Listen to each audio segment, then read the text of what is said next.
And what was great about the Orchestra Nostalgica, I was thinking of arranging for the whole group and playing it live. And we had originally talked about having the voice actors come in and speak live to the performance. And so as things were coming together, of course, we had a plan. We had a date in late March, I believe was the first day to record.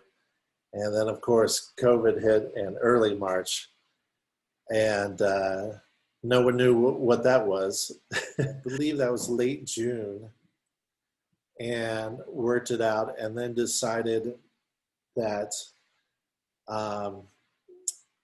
we would do it, we'd have to do it socially distanced and masked.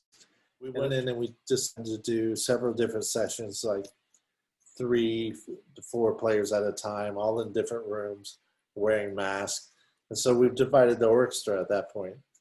So the original plan of playing it live and arranging for it live was out the window. Now you had to arrange for it completely differently, different arrangements.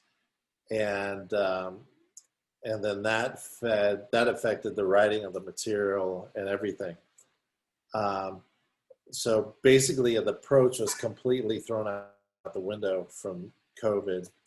So, but the intent wasn't. The intent was the same, and the players were the same. So I've worked a lot in remote situations and in recording live. So trying to figure out a way to combine that and being safe was quite an ordeal. And we believe it kind of sounds just like we're playing in a room and it was arranged. So that's what we're going for. Then bringing in the voice actors on top of that, who had to leave room for their kind of interpretation and focus the voice actors on the rhythm that were there, trying to feel the emotion of the music of the playing and the rhythms. And Lisa had the stages names, and then through her words and everything, trying to find and boil it down to what musical emotion is that. And so, and then what kind of music feeds that and doesn't overrun it and take it. So I was really working, hoping to, so they could balance each other to make this emotion.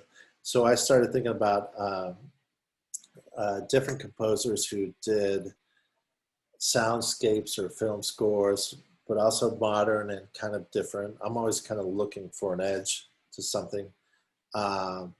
And so I was looking at Brian Eno and Nick Cave and those kind of spaces of artists. And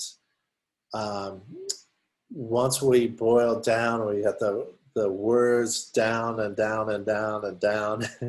And so they could really speak to the emotion.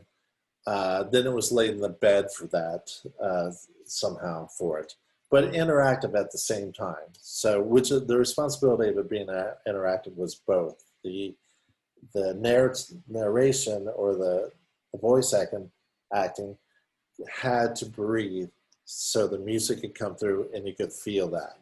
So different reference tracks, like, oh, it kind of feels like this, or kind of aim like this. This band does this and we like that. I mapped out all those kind of elements, like how long and the feel of it and all that. And then I literally wrote all 22 pieces in about 10 days. Wrote and arranged.